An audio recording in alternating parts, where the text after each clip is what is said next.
ali on that ali included ku Walk of Fame singa ebaddewo. Kati ffe kye tulina okukola kwe ku making sure nti ekyo kyabadde alwanirira tulina okwongera okukirwanirira to making sure nti theatre tugizaayo tugireeta ku back on board tugireeta bulungi kyabadde alwanirira. So ekyo kye tulina okukola okulaba nti we celebrate him, but we also ngaira mutulaba tuli meeting tugezaako okukola okumuwa that send off gya deservinga ekitiibwa as an artist akoze ekinene nnyo mu entertainment industry. But Kato Lubwama, one thing he had ekisinga obukulu ekyali ng'ayagala nnyo, tayagala kutwalibwa, ayagala nnyo ekintu ekikye, do what you feel you want, baleme kukozesa kintu. So that is one thing. Kati abantu abamu baki misinterpreting nga ne bawunga balowooza nti musajja yeyagaza bweyagaza aduula or something. That's the misconception abantu gye balina. Naye nga this is a person yali ayagala okukola ekintu kikyawulira era nga yali gospel ye, kola ekintu gwe kyowulira nti kikuwa emirembe and so on. So that was Kato. N'ekirala ekisinga obukulu kwe kwagala omusalako wano omusayi guvaamu drama, guvaamu theatre. That is he loved it. He had that passion for art. Yeah.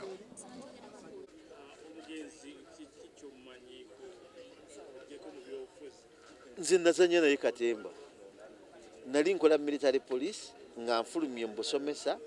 naye nga nnoonya omulimu gwenkola kawungeezi nga ndi musajja yasoma music eyamutendeka ate nga nange mmanyi okuzanya. Kati Abe Mukiibi n'ekitaffe mukulu waffe mu Gavendugwa ne bantwala ku Riverside Theatre mu Black Paz gye nasanga Kato Lubwama ne Maria Mundagire nga batutendeka ali Makerere naye nga akomonta segereti muganda waawe. Katuma yali chain smoke yogolaba. Kakati ne tuzanya incidentally ne tukwatagana naye kyensinga okunyumira Kato Lubwama kyatubonyabonya nnyo ku stage nga omuzanyo muba ne lines emwogera. Kato Lubwama yayongerangamu ebintu bingi. Omuzanyo guno okugwa tawa 5 nga kugwa 5 kitundu nga ate nga abalabi babongera kunyumirwa naye nga twamumanyira. Ne tuzanya ne twagalana paka lwe yajja tukomyewo DP mu 2013 awo ekigambo solida yakijja mu kugamba tukomyewo factions ezirwanagana mu DP era n'atutambuza amwe mulina ka video ke mugenda mukuba the DP we want the DP obakyogere ntya awo nga tuyamba kukomyawo factions naye nga tulinamu omulabu ogu buli kye twakolanga ng'akiyise buli kye twakolanga era okumaliza ffenna twamala tugenze nange yazaalwayo ndi mu National Unity Platform. Ne mugamba mu 2018 ne Kasibati nga njagala nnyo bajje tumuvinge n'Ekyagulanyi naye by then ndowooza Kato yali mu DP Kasibati nga akkiriza nnyo mu Besigye. At the end of the day akalulu n'atakafuna wano politics we Kampala mumanyi abeera mu weevu. That's how Kato lost. Naye mu parliament twatula naye simanyi mubaka wa parliament atali mukwano gwa Kato Lubwama simumanyi mu all sides kubanga yali friendly nnyo naye nfanfeewe gwe yafuna mu parliament gundi ono ani Nsereko nga ne mu committee Nsereko gyalimu nga Kato Lubwama gyayagala okubeeramu ne zaake je tuyita 115 gyowulira twali tulese Nsereko okufuna bwa speaker ng'agenda buwangula era Museveni okutandika okujja mu parliament asibewo nga tonda speaker yatandika lwa Nsereko naye ng'omanyi kyagamba nti okugatakadaaga n'Ensereko it will be a bad enterprise for him. Museveni kugaba baka ba NR million 5 ne batukuba akalulu ono Kato Lubwama gola bon ya campaigning ya Kato Nsereko naso okufuna bulu 1015 ebitafuni mwanko mu opposition ku muntu anonyo bwa speaker. Mu kitalo nnyo munange kitalo ddala ekya mukulu Kato industry efiiriddwa newankubadde ekisinza okunnuma nti mukulu Kato bwe twali tuli ne Muzeeyi Genosale namugamba nti no funa abantu abagezi nga Kato. Manyi Kato tebamuyita mukulu, funa abantu abagezi nga Kato, Alex mukulu, gundi ono guy pastor yani yazanya ne Beno Nchibuka, because we wanted to bring back the theater. Fe tulimu amagezi ge mtulaba mu katonotono kwa bazadde baffe batutwalanga mu theater ng'olaba omuzannyo si kunyumirwa bunyumirwa naye kuyiga kati ennaku zino mulwana n'abaana bammwe kubanga mubawa masimu n'alaba ebintu ebitagatta ne wajjanga nze natandika okulaba katooyo nali ne Irene Namatovu oyo ku Kampala Student Center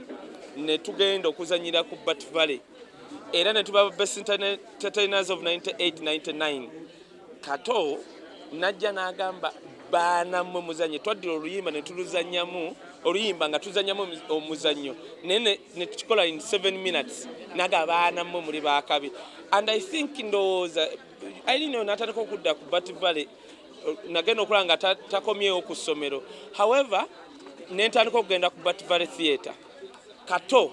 Uganda efiiriddwa naye lwakubanga era bannayuganda abasinga tetutegeera ne Uganda efiiriddwa nze nkubuulidde. Just Kato mukwato mu billion 2 ojja kulaba theatre ng'ekomyewo kuba theatre yokka esobola okwemployinga abavubuka abatalina mirimu miliyoni ng'ezo nga 5 naye nga omanyi Uganda tetutegeera abasajja bagabanira alisente ku National Theatre kati bali mu Sereni we banywa we bagweri buli nako we basasula mbu bakulembeze wa federation bali awo esente ziwe basajja nga Kato ziwe Alex Mitala mukulu ziwe kati akakirika abo olisala oyo sala oyo gundi abo bonna bali awo nakatemba bakwato basibire mu nyumba emu bagaye ngenda bawa billioni eji njagala theatre emizanyo giddemu wano ogenda kola Uganda ngezemu nga bavubuka atanso kuyingira emizanyo mu groups nga zizeo nga ne bana Uganda bana educative mizanyo. So Kato Uganda efiiriddwa. I think ne genocide anyoleddwa because kyemmanyi bukyasinkana Kato abamu baali bakendeera when it comes to art. So that is Kato. Fenze nkugambye abamu babadde tebakimanyi nze kyeyasinga okunyamba Kato ne mukulu Benoni tibanyingiza mu federation yaabwe nga tetunafuna zino zababbi naye babanyingiza lwakuba nayina emmotoka sipakasomu nga yesinga otwala emirambo ate nga ebiseera tufiirwafiirwa nnyo kakati nga bangamba mubuuka bw'obojja tojja ngalonsa anti gwayina emmotoka eringa baasi kakati nga tukola kinga nzijja n'emmotoka yange era we yasinga obbagasiza ennyo ku kufa kwa padde bitama omumanyi wali tonnajja Kampala twakaino omulambo waliwo famire enansana yagukayanira nabeerawo omwami najja n'atugamba nze nzaala gundi padde kati bali bonna bamuvuma kanajja ewange omusajja nayogera ebintu nga bitegeereka nga yawazaala padde nenkubira Ndawusi nemugamba omusajja kituufu byannyonnyodde alabika azaala padde nangamba omusajja ono namuvumye dda tategeera tomuwuliriza nengenda wa Benoni agenda kunkuba oli nennyonnyola Kato nangamba mu busiruwo wowuliriza ebigambo byo bikola amakulu nangamba muleete tugenda owunzika in short nga padde bitama yazanyanga n'amooti ng'omulambo gwe bagulemedde nansana ne tugenda Pastor Wilson ne tumugamba prolonging a service egwesaawe emu nga kyogamba ng'oyogera ekigambo kimu nti Padde alina okuyitako mu parliament ya Bannakatemba ku National Theatre mu bufunze Padde ne tumuleeta ku National Theatre naye ne baŋŋamba kaye woba ojja tojja engalo nsa jangu n'ekimotoka kyo kiri kubanga tugenda kubbawo omulambo gwa Padde tugutwale wa Mulago naye kyava ku Kato oyo yampuliza bonna baali bagobye oli omusajja enewe batuusa Padde ku National Theatre poliisi ejja esalako bajjawo omulambo bagutwala bagenda ogukebera munaye ng'omusajja gwe baavuma nga munaye yazaala Padde naye nga kyava Kato ono kuwuliriza yangamba mbusiru bw'omusajja oyo byayogedde birimu amagezi nti ya so that was Kato tugenda mu miisinga lwakubanga erina eggwanga lyafa naye kati olaba Kato waliwo abayimbi bawandiikidde ennyimba nga singa banaatandika zoogerako oba bagamba mugenda nakwewuunya nga bayimbi bawandiikidde twandibadde kufa kwa Kato tolaba bakungu abo babbosa baani bokerokero ba Dr. T nga tobalaba eddibu ligenda kusigalawo. However lwakwanga eggwanga lino eryafa kati abantu bamanyidde music ono jayo nkwateyo jamu empale yimuka yambuka kirira kati kyetuliko we are going to miss the full composition of Kato Lubwama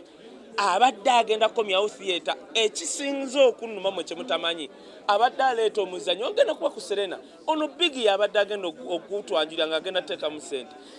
Kato singa Katonda atuwaddeyo one chance n'azannya shweyo ngenda kugamba theatre ebadde egenda kuddamu abantu babadde bagenda kuddamu okwagala emizannyo kuba gyalinga educative ng'ate giri entertaining kati eri eddibu nsaasira nnyo abaana okimanyi nti kati Kato Lubwama afudde nga Michael Jackson nti omusajja agenda kukola show ate n'afa ye Michael Jackson nti yali agenda kukola show esembayo ng'aleese abavubuka bato kati abavubuka bonna baafuna depression kati Kato Lubwama abavubuka bonna babadde atendeka nga bajja mu muzannyo tubasubiddwa ngenda mumisingako kubanga yabadde ali kutwesiga ne show ye eya August yabadde ne mwami Dowin ne bankubira ne mwami Julius ne baŋŋamba tubadde twagala tukulekere show yaffe okole ki ogikole ne mugamba taata ngenda kola nga bw'oyogedde nagamba enkya tugenda kujja ewaka tukole ki tukulabe kubanga nina obukosefu ku magulu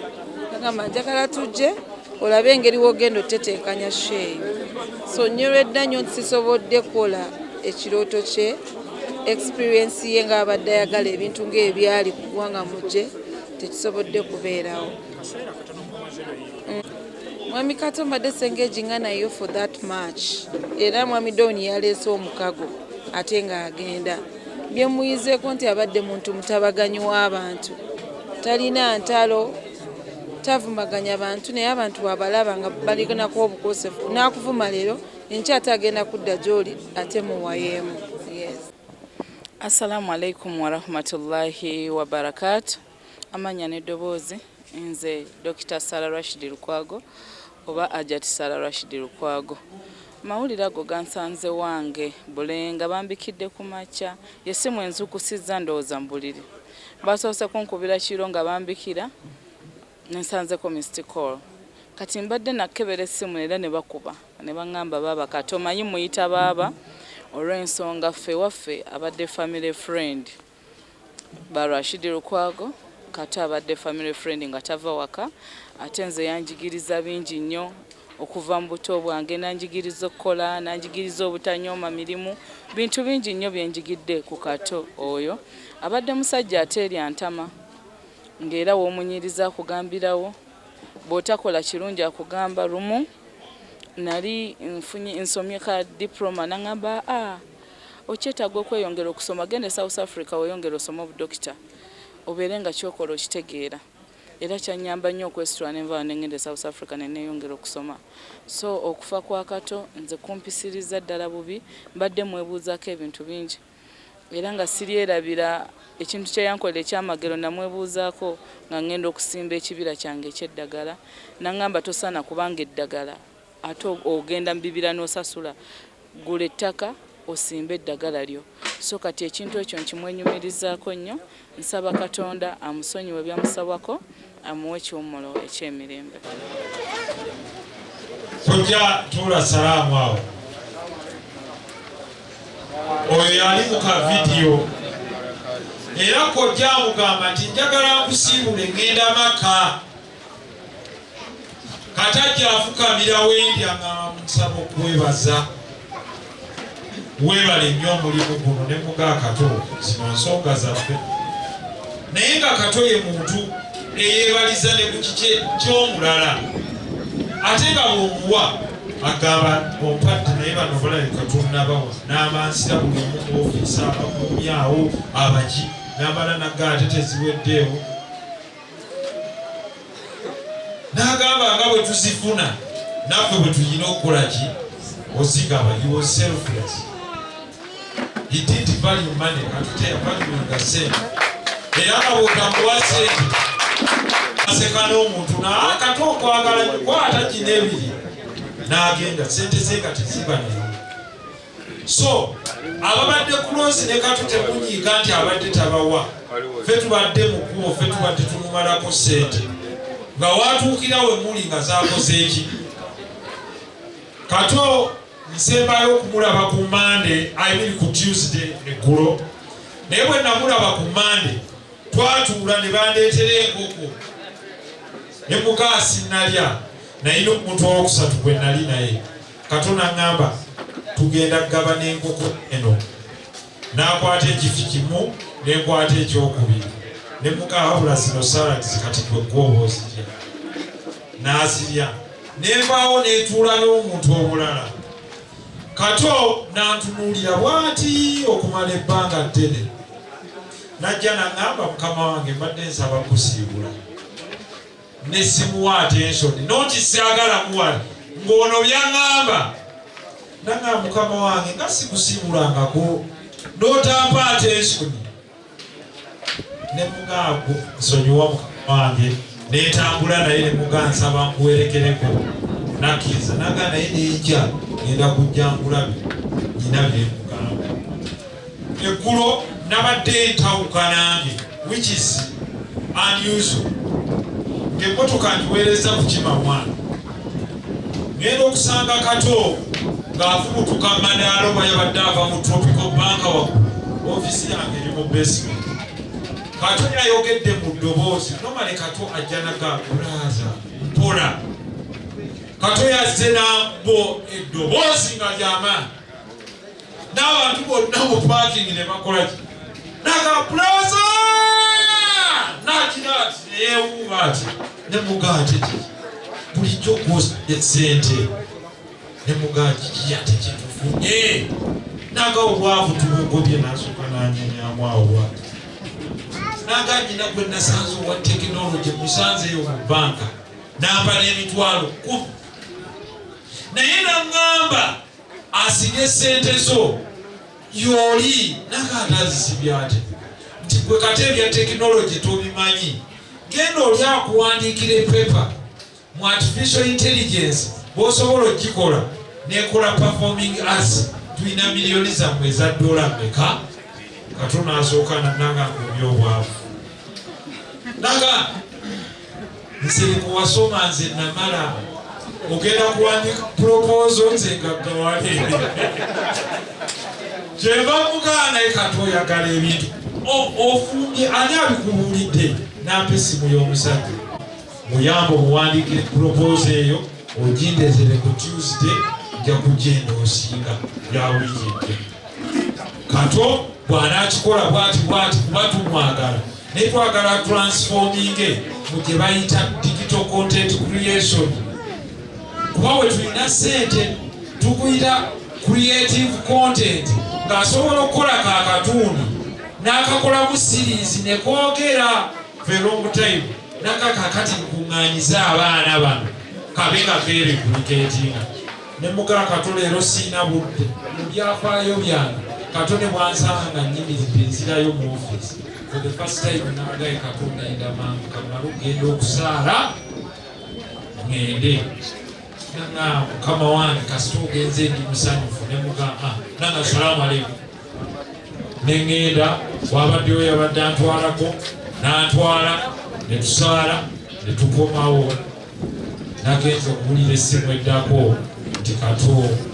Mungu akoze eki amuyise ekiro. Amawulire nga ntegedde ku makya nno ntegedde essaawa nga 3 mbadde saasuzizaako ssimu nga si ntuuse waka nga budde bukya simu tebaddeeko naye buzzeeko nendabako ebintuntu neŋŋamba taba katemba w'abantu nekuba ku masimu ne baŋŋamba kituufu so kitukanze nnyo kubanga teri abadde amanyi Kato nti ali awo mu mbeera gye baga nti mulwadde nnyo nnyo so Mukama amututte mu mbeera etasuubirwa kuba yaliko omulwadde nnyo nga ali mu mbeera gye basobola omumubikiramu bamulaba abantu ali ku byuma ali ku life support naye ate Mukama n'amuzza naye ate laba wano bamutwalira wantu awatategeereka so ntiisa